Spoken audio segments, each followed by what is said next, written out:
1 महीना बीत गया था। पीहू के डर ने गांव के लोगों को पागल कर दिया था। कोई स्कूल नहीं जा रहा था। बच्चे खिड़कियों से पीछे छुप के बाहर झांकते थे, लेकिन पीहू अभी भी उसी स्कूल के सामने बैठी मिलती थी। जुबान पे एक ही लफ्ज, मुझे भूख लगी है। फिर एक दिन गांव में एक बड़ा तांत्रिक आया। सुना था 1000 भूत प्रेत भगाए हैं उन्होंने। तांत्रिक गांव में कदम रखते ही एक आदमी से पूछा, ये गांव इतना शांत क्यों है?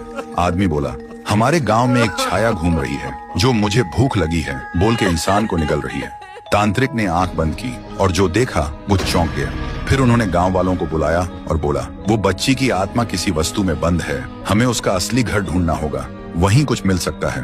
फिर एक रात गांव के 2 जवान साहसी लड़के पीहू का पीछा करते हैं और देखते हैं पीहू एक पुरानी झोपड़ी के अंदर जाती है। दोनों चुपके से झांकते हैं। पीहू एक पुरानी गुड़िया के सामने और उससे बात कर रही होती है जैसे वो जिंदा हो।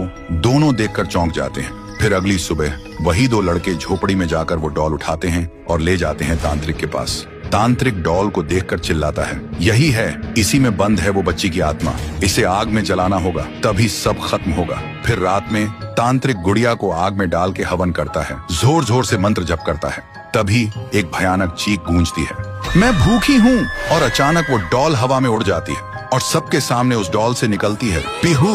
और जिन लोगों ने उस डॉल को छुआ था उनके शरीर एक एक करके पंडित जैसे फट जाते हैं। ये सब देखकर तांत्रिक भागने लगता है, लेकिन अचानक रास्ते बंद हो जाते हैं। वो पलट के देखता है, उसके सामने खड़ी होती है पीहू और वो बोलती है, तू मुझे जलाना चाहता था, अब तू जल। एक ही सेकंड में तांत्रिक के शरीर में आग लग जाती है और वो जलकर राख हो जाता है। उस रात के बाद गांव वालों को सब समझ आ गया था। पीहू ने सिर्फ उन्हीं को मारा जिन्होंने उसे दर्द दिया था, भूखा छोड़ा था, बाकी सब लोग ठीक थे। अगली सुबह गांव के सब लोग पीहू के सामने खाना लेकर आए और रो पड़े।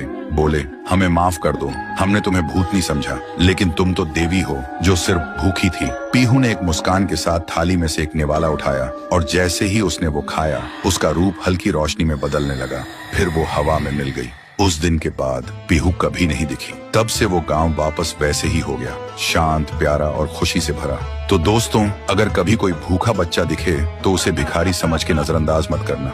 क्या पता वो तुम्हारी इंसानियत का इम्तिहान हो। कमेंट करो, पीहू अब भूखी नहीं है, अगर तुम सच में एक इंसान हो।